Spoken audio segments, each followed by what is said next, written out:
Hi అండి అందరికీ welcome back to my channel. ఈరోజు వీడియో ఏంటంటే కృష్ణ ముకుంద మురారి స్లీవ్స్ ఆది బ్లౌజ్తోని ఎలా కట్ చేసుకోవాలి, స్టిచ్ చేసుకోవాలి అనేది ఈ వీడియోలో చూసేద్దాము. ఒక సిస్టరు ఒక 5 days బ్యాక్ అడిగారండి.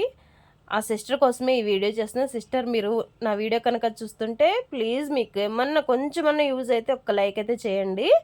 మీరు అడిగారు కదా, మీ డౌట్ అయితే క్లారిఫై చేస్తున్నాను. ఇలా ఆది బ్లౌజ్ తీసుకోండి. ఆ హ్యాండ్ పొడవు ఎంత ఉందో అది నోట్ చేసుకోండి. నేను ఒక పేపర్ తీసుకున్నాను. జస్ట్ పిల్లల బుక్స్లో పేపర్లు ఉంటాయి కదా, అది మధ్యకుట్ పేపర్ తీసుకున్నాను. జస్ట్ న్యూస్ పేపర్ ఉన్న తీసుకోవచ్చు మీరు. ఓకే, నాకు పొడవు వచ్చేసి 10.5 ఇంచులు వచ్చింది ఆది బ్లౌజ్లో నుంచి. హ్యాండ్ లూజ్ చూడాలి. హ్యాండ్ లూజ్ వచ్చేసి నాకు 5 ఇంచులు వచ్చింది. మీకు ఎంత ఉంటే అంత వేసుకోండి. ఓకే, ఆర్మ్ హోల్ చూడండి, ఇలా ఈ విధంగా ఎంత ఉంటే అంత వేసుకోండి. నాకు 7.5 ఇంచులు వచ్చిందండి. ఆర్మ్ హోల్ వచ్చేసి ఇలా చంక రౌండ్ అంటారు దీన్ని. ఈ 3 కొలతలు ఉంటే చాలండి మనకి కృష్ణ ముకుంద మురారి స్లీవ్స్ అయితే ఈజీగా కట్ చేసుకోవచ్చు. న్యూస్ పేపర్ మీద కూడా కట్ చేసుకోవచ్చు అండి, కాకపోతే వీడియోలో అంత క్లారిటీగా కనిపించదు కాబట్టి నేను ఇలా కొంచెం వైట్ పేపర్ మీద చూపిస్తున్నాను.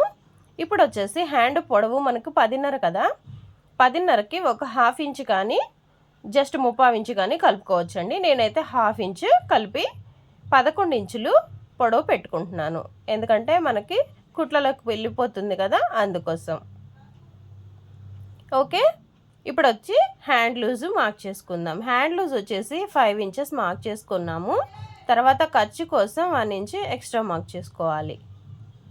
ఓకే, ఇప్పుడు వచ్చేసి హ్యాండ్ పొడవు మార్క్ చేసుకున్నాం కదా 11 ఇంచులు, అక్కడి నుంచి 3 ఇంచులు కిందికి మార్క్ చేసుకోవాలి.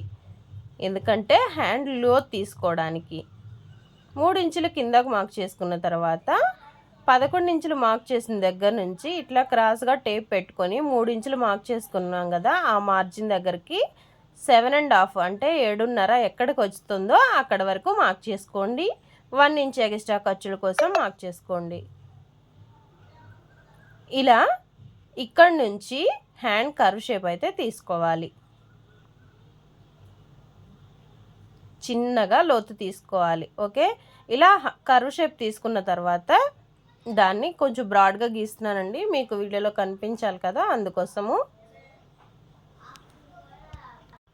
ఈ హ్యాండ్కి వచ్చేసి మనము లోతు తీయట్లేదండి, కుట్టేటప్పుడు లోతు తీసుకోవచ్చు. ఓకే, దీనికి వచ్చేసి మనము 3 ఇంచులు పైకి మార్క్ చేసుకోవాలండి.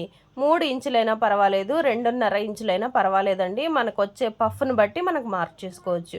3 ఇంచులు అయితే పర్ఫెక్ట్ పఫ్ అయితే వస్తుంది. ఓకే, 3 ఇంచులు నేను తీసుకుంటున్నాను. ఇప్పుడు అడ్డంగా వచ్చేసి 3 ఇంచులు. మనము పైన పొడవు ఎంత అయితే తీసుకున్నామో అడ్డం వైపు కూడా అంతే తీసుకోవాలండి. 2.5 తీసుకుంటే ఇటు సైడ్ కూడా 2.5 తీసుకోండి. ఓకే, ఈ విధంగా బాక్స్ షేప్లో మార్క్ చేసుకున్న తర్వాత ఈ బాక్స్ షేప్లో మనకి పఫ్ వస్తుందండి. దానికోసం ఇట్లా జస్ట్ అలా రౌండ్గా తీసుకోవాలి. మనం నెక్ ఎలా తీస్తాము రౌండ్గా, ఇలా రౌండ్గా షేప్ అవుట్ చేసేసి దీనికి ఇక్కడ కార్నర్ ఉంది కదా, ఈ మూల దగ్గర జస్ట్ అలా బాణం గుర్తులాగా పెట్టుకోండి. ఇది వచ్చేసి మనకి 1/2 ఇంచ్ ఉండాలండి, కంపల్సరీ 1/2 ఇంచ్ పెట్టుకోండి. ఓకే, ఈ విధంగా జస్ట్ హ్యాండ్లోకి కలిపేసేయాలి. ఓకే, ఇలా హ్యాండ్లోకి కలిపేసేయాలి. ఇప్పుడు ఇక్కడ ఉంది కదా, మనము ఇక్కడ వరకు కుట్ల దగ్గర దాకా పెట్టుకున్నాం. అంటే ఆర్మ్ హోల్ రౌండ్ మనకి ఇక్కడ దాకా వచ్చింది కదా, దానికంటే 1 ఇంచ్కి ముందుకి మార్క్ చేసుకోవాలి. ఓకే, 7.5 కంటే 1 ఇంచ్కి పక్కకి మార్క్ చేసుకోవాలి. అలా మార్క్ చేసుకున్న తర్వాత ఈ మిగిలిన హ్యాండ్లో నుంచి మనము 1/2 అయినా తీసుకోవచ్చండి, లేదంటే బార్డర్ ఎంత ఉందో అంత తీసుకోవచ్చు. మనం ఇప్పుడు అటాచ్ చేసే హ్యాండ్స్కి బార్డర్ ఏం లేదండి, కాకపోతే నేను 4 ఇంచెస్ తీసుకున్నాను. ఇట్లా హాఫ్ అయినా తీసుకోవచ్చు, లేదా పైన ఎక్కువ కింద తక్కువ అయినా తీసుకోవచ్చు. ఓకేనా, మన చాయిస్ అది క్లాత్ని బట్టి. ఓకే, నేను 4 ఇంచెస్ దగ్గర మార్క్ చేసుకుని ఇలా క్రాస్గా మార్జిన్ వేసుకున్నాను. ఇప్పుడు దీన్ని కటింగ్ చేసుకోవటమేనండి. ఇక్కడ స్ట్రైట్ మార్జిన్స్ వేసేసుకుని హ్యాండ్ అయితే మనం కట్ చేసుకుందాము.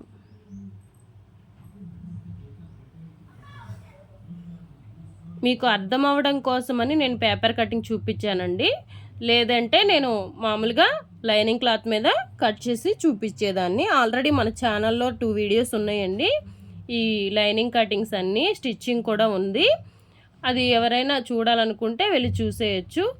ఎవరికైనా అర్థం కాని పక్షంలో ఇది కొంచెం పర్టికులర్గా 1కి 2 సార్లు చూడండి, వచ్చేస్తుంది మీకు హ్యాండ్ అయితే. ఇక్కడ బాణం గుర్తులాగా పెట్టాను కదా, ఇక్కడ కట్ పెట్టుకోండి. ఎందుకంటే మనం పఫ్ వేస్తాం కదా, పఫ్ అంటే కుచ్చులు పెట్టినప్పుడు అక్కడ వరకు పెట్టుకోవాలి. దీనికి క్లాత్ కట్ చేసుకున్నానండి.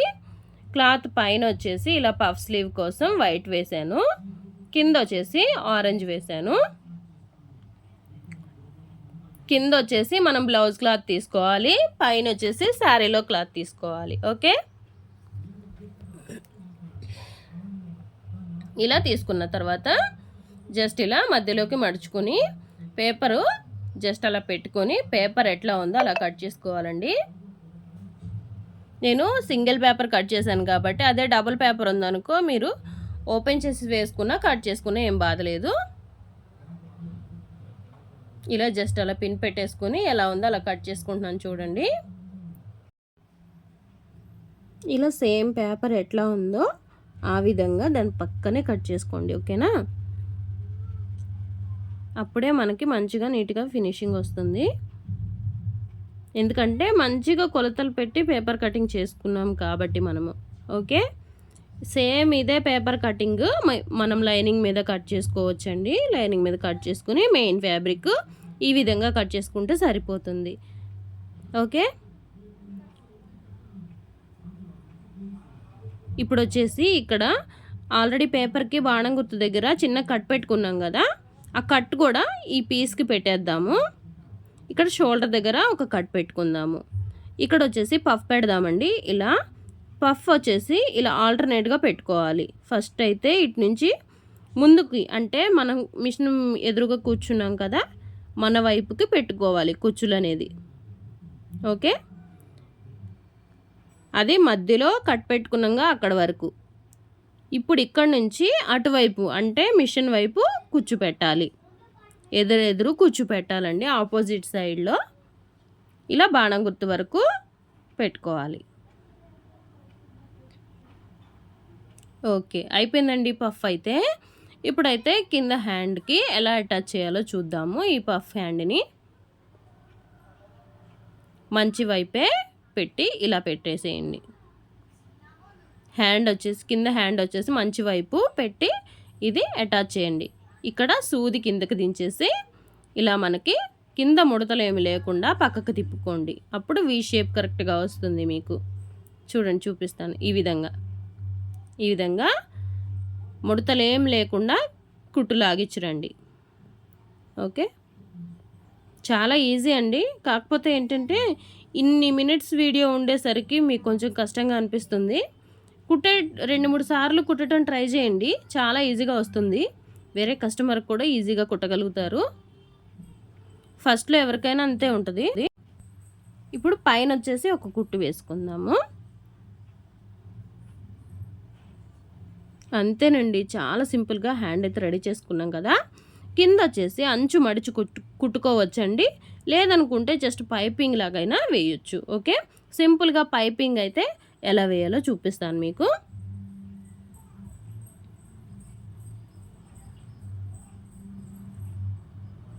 ఇలా జస్ట్ 1.5 ఇంచ్ కానీ 2 ఇంచెస్ క్లాత్ ఉండే విధంగా తీసుకొని హ్యాండ్కి అయితే అటాచ్ చేయాలి. ఒక 1/2 ఇంచ్ ఖర్చు ఉండేలాగా అటాచ్ చేసుకోండి. ఇప్పుడు మిగిలిన దాన్ని పైపింగ్ థ్రెడ్ తీసుకుని, నేను 0 సైజ్ తీసుకున్నానండి పైపింగ్ థ్రెడ్. ఇలా సన్నటిది, బాగా సన్నగా ఉండే విధంగా తీసుకోండి. ఇలా మధ్యలోకి పెట్టుకొని జస్ట్ ఇలా క్లాత్ని పక్కకు మడవాలి. ఓకే, మనకి థ్రెడ్డే ఉండాలండి. సైడ్కి వచ్చేసరికి ఓన్లీ థ్రెడ్డే ఉండాలి మనకి. ఇంకా క్లాత్ ఒగ్గులుగా లూజ్గా ఉండకూడదు. ఓకే, అంత టైట్గా పట్టుకోండి థ్రెడ్ని. మనము డబుల్ పైపింగ్ కూడా వేయటం వీడియో చూపిస్తానండి. అది వేసినా కానీ ఉగ్గులు లేకుండా ఎలా వేయాలో చూపిస్తాను మీకు. సింగిల్ పాదమే తీసుకోవాల్సిన అవసరం లేదండి పైపింగ్కి. డబల్ పాదం మీద కూడా ఇంత ఈజీగా ఇంత సన్నగా వేసుకోవచ్చండి. ఒకసారి ట్రై చేయండి, చాలా ఈజీగా వస్తుంది మీకు ఇది కూడా. ఓకే, ఇది వీడియో సపరేట్ కావాలన్నా చెప్పండి, నేను కామెంట్ సెక్షన్లో నేను నోట్ చేసుకుని వీడియో అయితే చేయడానికి ట్రై చేస్తాను. ఇప్పుడు వెనక్కి తిప్పేసి అంటే తిరిగేసేసి ఇలా లైనింగ్ని ఇలా మడిచి కుట్టుకుంటే ఫినిషింగ్ నీట్గా ఉంటుంది. ఓకే, చాలా ఈజీ అండి, చాలా సింపుల్ అండ్ యూనిక్గా అయిపోతుంది. చూడండి ఎంత బాగుందో కదా, సన్నగా అసలు. హ్యాండ్ ఎలా ఉందో చెప్పండి. వీడియో కనుక నచ్చితే ప్లీజ్ లైక్ చేయండి, షేర్ చేయండి, సబ్స్క్రైబ్ చేసుకోండి. సింపుల్గా అయిపోతుందండి హ్యాండ్ వచ్చేసి.